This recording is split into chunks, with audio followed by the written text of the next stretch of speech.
This is the wood shop in Alaska.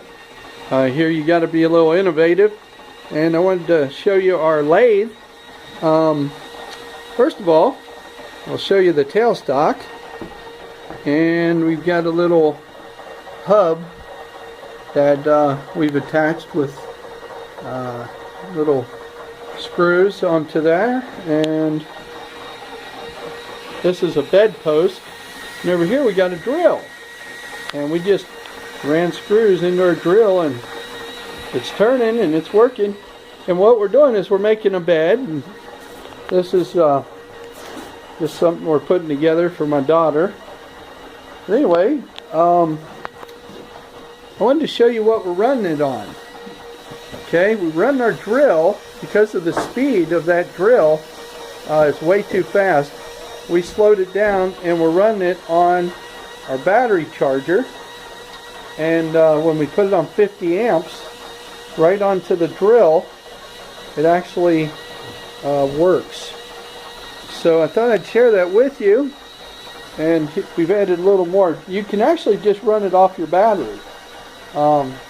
This is a rigid half-inch drill, and we found it works right off your battery, so I thought you'd be interested to know that little trick.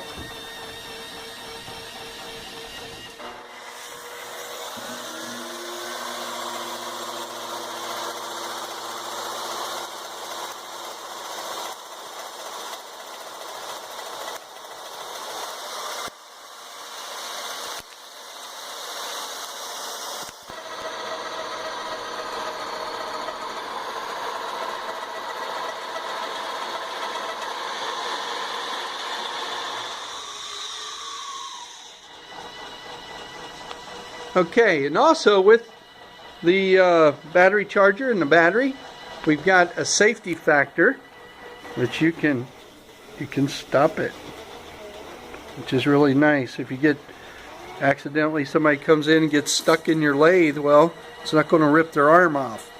So using the router and this little spinning unit, we're able to turn down our post. The thing I thought you'd be interested in seeing, and that is how we sand it using a belt sander, which helps a lot, speeds things up.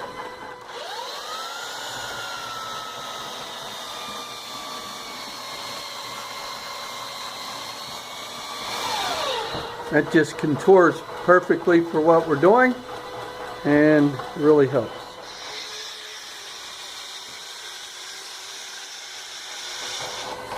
You can see that it runs pretty true once it's turned down.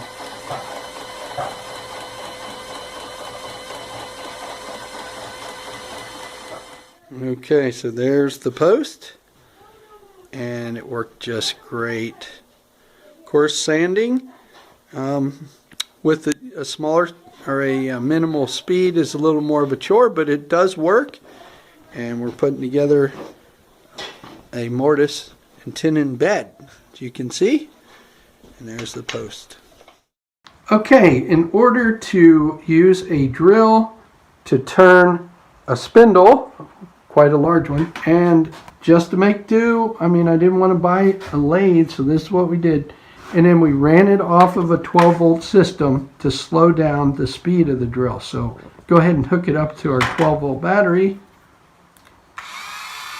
And so as you can see, it's running just fine, and it does have some power, plenty of power to run the spindle. See, I'm really pushing on that, okay? And so now I did go ahead and run it off of a battery charger, but you can run it off of a 12-volt system, and that way you can actually do some work without electric. Okay, so I just wanted to show you how we hooked that up.